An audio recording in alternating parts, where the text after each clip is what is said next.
अस्सलामुअलैकुम वरहमतुल्लाहि वबरकातुहू। उम्मीद करता हूँ दोस्तों आप तमाम हज़रात खैरियत से होंगे। अल्लाह से दुआ है जहाँ भी आप हैं अल्लाह आपको खुशी और सलामती के साथ महफूज रखे। दोस्तों आज आप हज़रात की खिदमत में कुरान करीम नमाज में कितनी आवाज़ से पढ़ना चाहिए, आहिस्ता पढ़ना चाहिए या ज़ोर से पढ़ना चाहिए, और औरतों के लिए कितनी आवाज़ से पढ़ना ज़रूरी है, ये और इससे मुताल्लिक़ 3 सवालों का जवाब आज आप हज़रात की खिदमत में पेश करना है। पहले आप हज़रात इजमाली तौर पर सवाल सुनें, क्या क्या सवाल का जवाब आज की इस वीडियो में हम आप हज़रात की खिदमत में देना चाहते हैं। पहला सवाल है, औरत नमाज में कुरान करीम कितनी आवाज़ से पढ़े। दूसरा सवाल है, क्या औरत की तिलावत और तस्बीह वगैरह की आवाज़ कानों तक पहुंचना ज़रूरी है। तीसरा सवाल है, या सिर्फ होठ और ज़बान से कुरान करीम की तिलावत कर सकती है, कानों तक आवाज़ न पहुँचे तो कोई हरज तो नहीं है। ये 3 बुनियादी और बेसिक सवाल हैं। इन तीनों बातों का आज आप हज़रात की खिदमत में मैं शरई एतबार से जवाब देने जा रहा हूँ, जो हम सब की ज़रूरत का है, हमारी बहनों और माओं की ज़रूरत का है, जिसका हर किसी को मालूम होना ज़रूरी है। वरना तो क्या नुकसान होगा, वो या तो बहुत आहिस्ता आवाज़ से कुरान करीम की तिलावत कर रही होंगी या बहुत ज़ोर से पढ़ रही होंगी, और औरत के लिए दोनों चीज़ें मना होंगी, या बहुत सारी शक्लें ऐसी हो जाएंगी जिसमें नमाज ही सही नहीं होगी। इसलिए सही बात का जानना ज़रूरी है। बात शुरू करने से पहले आपसे एक छोटी सी दरख्वास्त ये है कि अगर आप हमारे चैनल पर नए हैं तो चैनल सब्सक्राइब कर लें, वीडियो को लाइक और शेयर किया कीजिए। आइए बात शुरू करते हैं।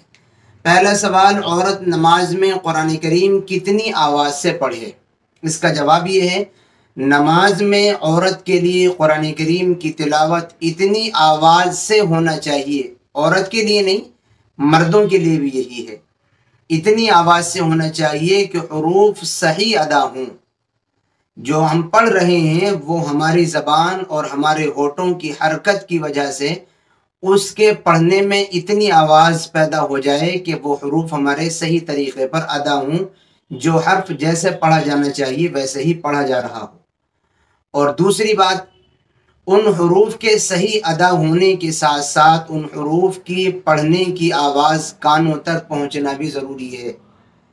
अगर कोई आदमी इससे कम आवाज़ से पढ़ रहा है या हमारी कोई बहन इससे कम आवाज़ से पढ़ रही है कि हुरूफ भी अदा नहीं हो रहे हैं साफ, और पढ़ने की आवाज़ अपने कानों तक भी नहीं जा रही है, तो इसका मतलब ये है ये पढ़ना नहीं है बल्कि ये सोचना है।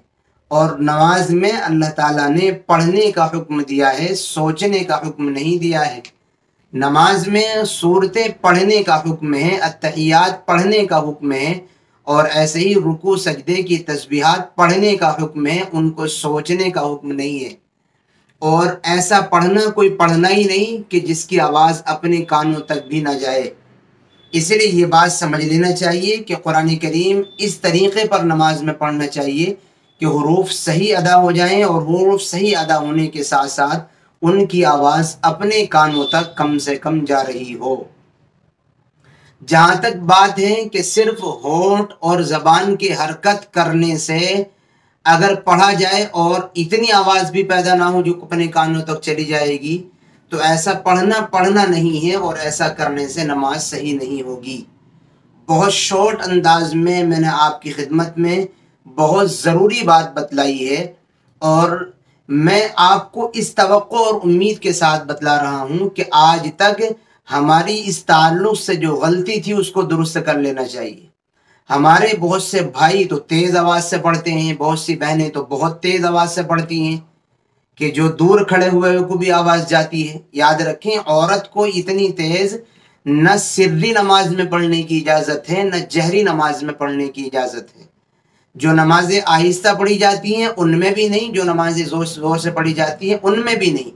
औरत को मीडियम आवाज़ रखना, यानी ऐसी आवाज़ रखना जिसमें हुरूफ सही अदा हों और अपने पढ़ने की अपने कानों तक आवाज़ जाए, इतना काफ़ी है। अगर इससे ज़्यादा करेगी तो ज़्यादा हो जाएगा और वो भी सही नहीं है, और अगर इससे घटाएगी تو پھر وہ پڑھنا ہی نہیں مانا جائے گا بلکہ وہ سوچنا مانا جائے گا، اور سوچنے سے، قرآن کریم کے الفاظ کے دماغ پر لانے سے نماز صحیح نہیں ہوگی جب تک کہ وہ الفاظ اپنی زبان سے صحیح طریقے پر ادا نہ ہو رہے ہوں۔ اس لیے صرف ہونٹ اور زبان کی حرکت کرنے سے اگر آواز کانوں تک نہ جا رہی ہو تو نماز صحیح نہیں ہوتی۔ یہ ویڈیو آپ نے ہماری یہاں پوری دیکھ لی۔ اب آپ سے ایک درخواست یہ ہے کہ اگر آپ چاہیں کہ یہ دینی اور ضروری معلومات آپ کی دوسری بہنوں اور بھائیوں تک بھی پہنچے تو کم سے کم 5 لوگوں تک ہماری ویڈیو شیئر کیجئے۔ دعاؤں کی درخواست ہے۔ پھر ملیں گے انشاءاللہ کسی نئی اور اچھی ویڈیو کے ساتھ۔ السلام علیکم ورحمۃ اللہ وبرکاتہ۔